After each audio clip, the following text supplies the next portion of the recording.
Good evening and welcome to Booked Up with Beth. I am Beth Hildenbrand, and tonight we have Carol van den Hende. And I am excited to introduce her to our little book world here. Carol, thank you so very much for agreeing to be on the show. Thank you for having me, Beth. It's great to meet you. It's great to meet you too. So, the first thing I'm going to do is let you introduce yourself to the audience. If you wouldn't mind telling us a little bit about yourself. Happy to. So great to meet everybody. I'm Carol van den Hende, and like probably many people who are listening, I wear multiple hats in life. One of my hats is by day, I work for Mars Incorporated. I govern the responsible use of AI. So if you ever meet me in person at a book signing or show, you might get a little something sweet like these custom M&Ms that have my author photo and the title of one of my books on there. I'm also a mom of twins and a pet parent. So if you have furry friends, I would love to hear about them. Please do find me on social media and let me know about your family and your pets. And then I'm an author, and this is what brings us together and what brings Beth and I together today. I'm the author of the Goodbye Orchid trilogy, which asks the question, what happens when life changes in an instant? It is a heartwarming, heartbreaking trilogy that has won actually more than 40 literary and design awards. And then my latest book that we're going to discuss tonight is Dear Orchid, which are true stories told in letter or epistolary format that reviewers have said restored their hope in humanity. And it's so great to be here and looking forward to the conversation. Well, I have to ask you now, where are you located? I'm on the East Coast of the US. I'm in New Jersey. Where are you today, Beth? I am in Lancaster County, Pennsylvania, We're not far about from each 30 other. miles from Hershey. Yes, and you're also close to Elizabethtown, Pennsylvania, where Mars has a plant that makes Dove chocolate and Milky Way and many wonderful products. Yes. So, yeah, when you held up the M&Ms, I was like, M&Ms. Yes. We love our M&Ms and Hershey bars around here. Uh, it's been a long time since I've been down that way. So another chocolate person. And you're not very far away. So I read this book and I liked the little tidbits of your life that started out the book. And a lot of your book was about disabilities and the way that people overcame disabilities. And the way that you handled the concept was just beautiful. And the way that it was true stories, so it was truly an uplifting book, and I enjoyed that. I am now going to have to go back and read the series because I want to get to know these people better. What brought this on? What was the catalyst that started you writing? Yeah, it's such a great question, the inspiration or the origin story. But first, I do want to touch on because you mentioned that there are true stories in here. And I think of Dear Orchid told in three acts. You know, the first act are these true stories about people, places, and moments in time that have shaped me, told in this letter, very intimate epistolary format. The second act pays homage to disabled veterans. And that's really the answer to the question, but I'll just close out by saying the third act are the short fiction pieces, which do touch on the characters from my Goodbye Orchid series. So the short answer to your question in terms of inspiration is combat wounded veterans. And I saw a story in the news about a combat wounded veteran who had shown such resilience and strength getting back to good after life-changing injuries. And that's really what inspired me to craft a character like Phoenix Walker, who's in the Goodbye Orchid series, that suffers a life changing accident. And as a result, it makes him wonder if he might be the exact wrong person for the woman he loves. And those real life Purple Heart decorated veterans show up in Dear Orchid. I opened the book with a letter to Sergeant Brian Anderson, who, when he shipped out on 9/11, could have never guessed the way that his life would change as a result of serving his country. He came back after being blown up by an IED or improvised explosive device, having lost instantaneously both his legs and his left hand. And yet, he is one of the happiest people I've met and has built a life he loves, one in which he is an activist, a public speaker, as well as an actor. So if you've seen the movie American Sniper, he stars in that alongside Bradley Cooper. I have seen that movie. That was a very good movie. And this is a subject dear to my heart. So many people in my family have been in the service. And I mean, all the way back since this has been a country my family has served. So yeah, it was it was dear to my heart to read your book, and thank you for that. Um, Margie is here, and she says, "Hi, Carol. I haven't read your work yet, but I am here to learn more about your book." So thank you, Margie, for stopping by. It's always nice to see you watch the show. So all this happened from you seeing something on the news. That's incredible.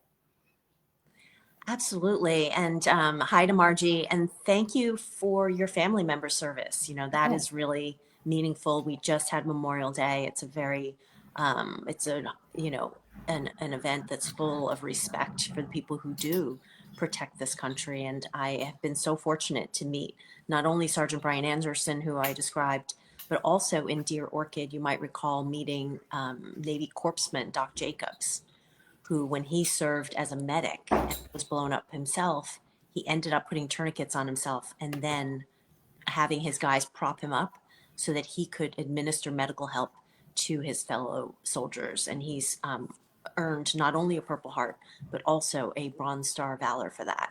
And he has said that my books actually deepened his own understanding of his experience. Because when he spent 11 months at Walter Reed Medical Center recovering, he had his Gma or grandma and his dad by his side, but he hadn't actually thought about the experience from their perspective until he read the Goodbye Orchid trilogy and realized that because the accident that Phoenix suffers is similar to his, and everyone around Phoenix, Phoenix's mother, his twin brother, the people in his life are going through this life altering experience with him. And so Doc Jacobs says he realized how much his family must have also grieved and suffered alongside him and was really touched by the series. what is Nina says? What do you want your readers to know about your book? What would be like the most important thing you want them to take away from this series? Yeah, I believe that this series, and I've had many readers tell me, will fill people with hope and empathy and optimism for the resilience of the human spirit. And I do think that's my mission in life, is to inspire hope and empathy for people and planet. There are so many stories that will take you through difficult times, but that difficulty is to show how strong people can be to get through incredible things. And the next question from reading your book, I think I know what the answer might be. Who inspired you to write? Hmm. Yeah, there's a lot of good inspiration questions. So probably like you, Beth, ever since I was a little kid, I loved to read and write and was writing short stories probably in elementary school. And so I think that inspiration just came from being exposed to books at an early age, really loving the library, always asking to go to the library. And funny story, I wanted to be an English major. And so when I was heading off to college, I told my traditional Chinese family that that was my plan. And I had the most cliche conversation you could imagine. My family sat me down and said, "Oh, that's interesting. And we know that you love English, but you're also very good at math and science," and ended up persuading me to get an engineering degree, which I do not regret. It has been incredibly pragmatic, and I am both left brained and right brained. And I have had an amazing career springboarding from that engineering background into digital technologies, working then after getting my MBA in marketing, strategy, insights, and now governing responsible AI. So no complaints at all, but that inspiration started from a very young age. I think I had the same conversation with my family, and I ended up in business and marketing. And oh, I was so bored, so bored at school. I did not care for it at all. I made it through 3 years before I never did finish my degree. And I ended up being a mom, and it was my greatest joy. And now I am a writer. So I achieved what I really wanted to do, and I'm happy. Yeah. And that's the end goal, I think. Yeah, I'm So, so pleased too that it's come full circle back to writing and also to have my career and everything else. I also enjoy serving on boards. I've served on nonprofit boards. So, yeah. okay, we have a comment from Margie. I had a friend who served in Vietnam. He Mm, came through it without a major physical difficulty, but the mental wounds were devastating and lifelong. yeah. And, Beth, you had mentioned you haven't read my Goodbye Orchid trilogy yet. For those readers who want to start with the prequel, Orchid Blooming, it actually deals with half Asian orchid Paige. She does suffer from PTSD, similar to what Margie's describing for her friend who came back from Vietnam. And she suffers PTSD because she sadly lost her parents at a young age and witnessed their death. And so that trauma has stayed with her and, of course, has shaped her life. Now as an adult, what she wants more than anything, because she's half Asian, just like my twins are, is she wants to win a work trip to Asia to feel closer to the memory of her mother. And that is going to link to Phoenix, who I described, who helps her to get the advertising experience she needs to be able to prove herself and try to win that work trip. I'm so interested in these books now, and I usually in group I'm so busy. I usually get the books that are left over, but I'm gonna have to talk to my friend and see if I can't get one of yours next time in group so I can read them. Yeah, please do. I hope you love them. I've been so happy to hear from readers how much these stories have touched them. There was one book club. I joined them for their 20th anniversary. They read Goodbye Orchid, my debut novel, for their 20th anniversary of their book club. And they came and they told me how much the story touched them, and especially how Phoenix has to recover from his disabling accident, not only physically, but spiritually and mentally as well. One woman told me that she had an experience when she was younger and had just been newly divorced, was just starting to date.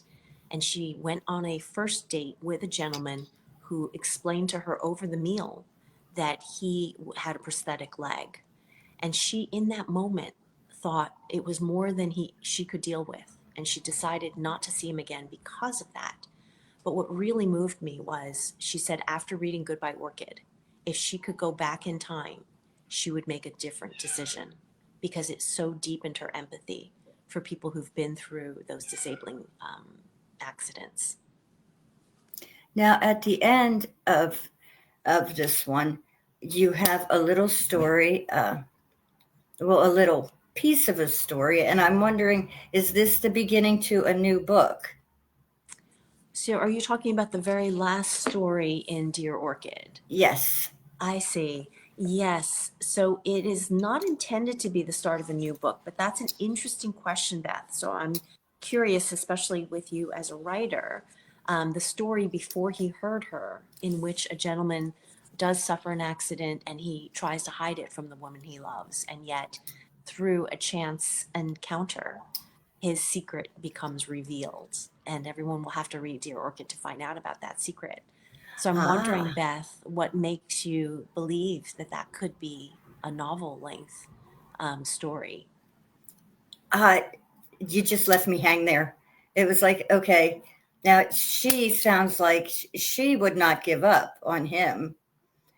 And how would they work through this? Was Mhm. this love that they had before he hid from her Mm. enough that they could work through this and find something special? I would like to see that become a book. Yeah, so if you like that concept, Beth, I would very much recommend that you try Goodbye Orchid. Because in the opening chapter of Goodbye Orchid, Phoenix, this big hearted head of an ad agency, saves a man from jumping in front of a moving train, but he Oh, ends up on the tracks himself. And that is why his life will never be the same again.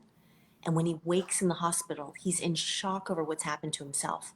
And when he thinks about the woman he loves, he remembers that tragedy as a child she suffered means she is sensitive to images of trauma.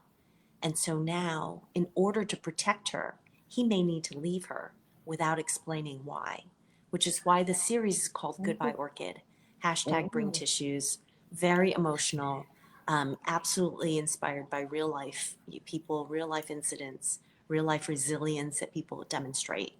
And, so if you're really struck by that story before he heard her, this is essentially the crux of the conflict in Goodbye Orchid that you will just adore. Oh, I'm going to have to get that one. That sounds wonderful. And yeah, I imagine I will need a box of tissues with that one. These kind of things just get to me. But, I also love the happy endings. I hope there's a happy ending. I Um, am ultimately an optimistic person, and so that will definitely shine through in the oh, story good. as well. Yes, I try to be optimistic. I really do. I like to, I write, I write occult horror and dark poetry. And even when I do my dark poetry, it always starts out, uh, you know, uh, well, it always ends with the last chapter being bright. I kind of take you through steps. So, yes, you do, you're dark and then you struggle and then you end up in the light. Mm, So, I always have to have a light at the end of the tunnel. So yeah, I'm am an optimistic person at the end of the day, and so I like to see that. And I have met a lot of people with PTSD due to military situations. Um, my grandfather was at Iwo Jima. My great uncle served under Patton and lost an eye. My great grandfather was the first to sign up for the. Uh, I'm tongue tied. Sorry, I'm on new allergy medication and I'm a little silly right now. For the Union in the Civil War, like I said, my family goes way back. So there's always been a military presence in my family. And I have seen, what it can do mentally and physically, and the effects it has on an entire family. yeah, And, absolutely. and so, I really enjoyed reading this book Hmm. Yeah. because I think, more people need to understand. So many people don't understand. And, our freedom is not free. Hmm. There are people who suffer in more ways than you can possibly imagine. And when I see people taking it for granted, it hurts me. Hmm. And you think, I would like you to meet so and so. I wish more people would, or more schools and things would take the opportunity to have a veteran come in and talk to the children, not to scare them or anything like that, but just explain this is what my country means to me. Yes. I mean, that's incredibly important. This is why I'm really proud. My books are actually on militaryfamilybooks.com. It's a family owned bookstore that donates a portion of their proceeds to support military families. And so when people ask me, where can I buy the Orchid series? It's on my website, militaryfamilybooks.com. There are many books on there, not only my books, many books on there. And I think it's great to support those causes. In fact, in my trilogy, each of the books it deals with an aspect that can face a challenge that can face veterans. We talked about the PTSD that's in Orchid Blooming, the physical disability that Phoenix faces in Goodbye Orchid. And then in Always Orchid, there's a character who is temporarily unhoused. And homelessness can be a challenge that veterans can face as well when they come back from service, making the case that their skills and their capabilities are transferable to other careers and jobs is sometimes not an easy case to make, even though it absolutely is true. The leadership that they experience in the military is absolutely transferable, but not everyone sees that. And so sometimes veterans can spiral down into homelessness, and that is another challenge that my trilogy faces into. And this character becomes really quite deep, and people get to know him really well in Always Orchid, which, by the way, the finale to my trilogy, Always Orchid, I was really pleased to see Woman's World called it one of 7 books you won't be able to put down. This is the magazine it was. Congratulations. That's amazing. Yes, it was exciting. If you want to put that link up with the show, so people can find it easily, that would be great. I just That's amazing that you do that. That is just fabulous. Nina has another question. What is a life lesson you had to learn the hard way? Oh my, that's a heck of a question there. I mean, so Beth, I'm curious if you saw any, because you did read Your Orchid, and so there are some really interesting life lessons in there, right? Around, I'm thinking about like my homage to mothers. I think, so much of what we can do as humans on earth here is to, love and respect each other. And I find just basic human goodness and kindness is what I strive for. And I'm thinking about the story, I don't know if you remember the story in Dear Orchid called Mothers, that honors mother figures, not only your biological mother, but all of the people that might parent or mother you in your life. And so I talk about my mother-in-law, for whom I dedicated Orchid Blooming. And there's a really touching story about Grandma Who Loves Purple in Dear Orchid. Yes, that was a good story. I actually just did a little, I don't know what you want to call it, kind of a little, not a quiz, but I put up questions for mothers on Facebook because I wanted to do it, my way. I didn't want to go looking things up on the internet, just asking moms different questions about, how they raised their children and, the things they did. It was right after Mother's Day, and it just got my wheels spinning. Like how old were your kids when you finally let them use the washing machine? And when you finally trusted them not to break the washing machine, and things like this. How often did you have a million kids at your house because all the neighborhood kids came over? Things like this, and I just wanted to write a little short story about this, because I've heard so many women say, I would take a bullet for my child. And I thought, now, how many times are you really going to have to take a bullet for your child? Anybody could say that. Yeah. But the women who really take a bullet are the ones who are in the trenches every day, doing the laundry, cooking the meals, making sure the kids get bathed and have clean clothes and the homework gets done. This is the real taking the bullet. The every day you're there at making sure all the needs are met and they get the love and care and just everything that they need, just the day-to-day in and out things that mothers do to try and see that their kids have the love and nurturing that they deserve. Mm-hmm.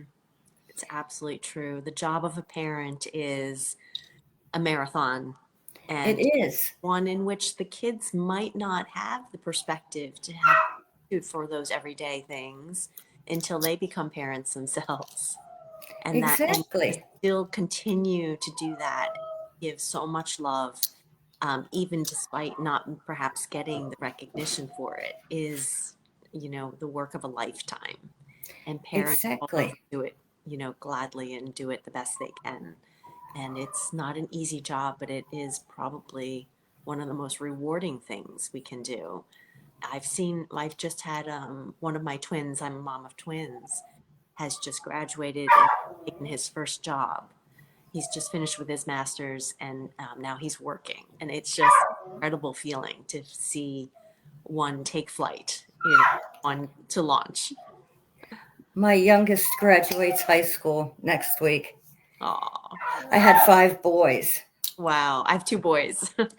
and they have all done well and turned into these admirable men Mm. that, I am humbled to be their mother.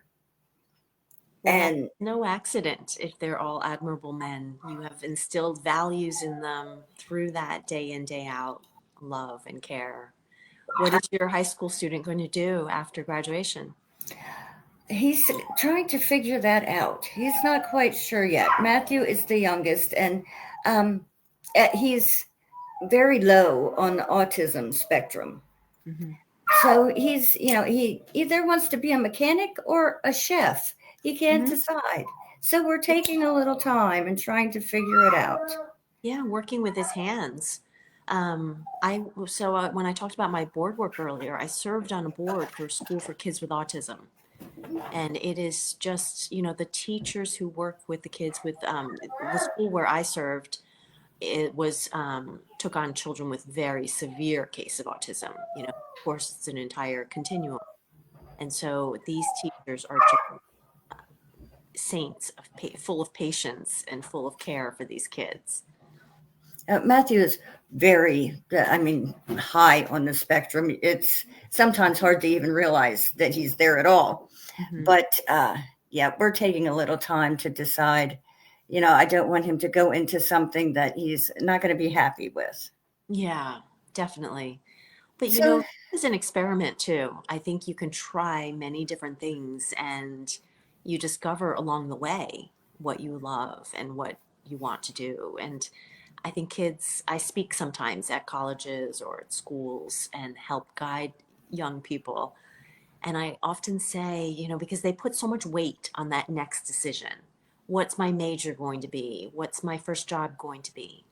But that can be an experiment and you can try it, and then that might lead to something else. And that's well, part, that's what I said. I said, let's take a class here and there yeah, and see, what feels good, what suits, yeah, and go from there instead of, signing up for the rest of your life. right. Let's give this a try. Let's give that a try. Hmm. See what, you enjoy doing before you sign your life away to college. So that's Well, kind of where we're at. I wish Matthew a lot of good fortune, and, it sounds like he has all the support in the world, which is no small feat. Well, thank you. Thank you. I try. It's terribly frightening, but you got to give them their wings. For sure. So, Carol, thank you again. It's been just so wonderful having you on the show, and your book that I read is absolutely fabulous, and I'm looking forward to reading the others as well. Nina has put your links up on the show, and we will have more questions pop up as people see the show and look at it. And if you could hold on just a minute while I close us out, I'd like to have a little chat with you after the show. Great. So, thank you everyone for watching. And Saturday morning at 10 a.m., we will have Gregory T. Gladding. And we're going to talk about his book, Mara. So, thank you again, Carol. You have been a wonderful guest. Hopefully, we'll have you back again. And everybody have a great Thursday night. Bye Thank bye. Love ya.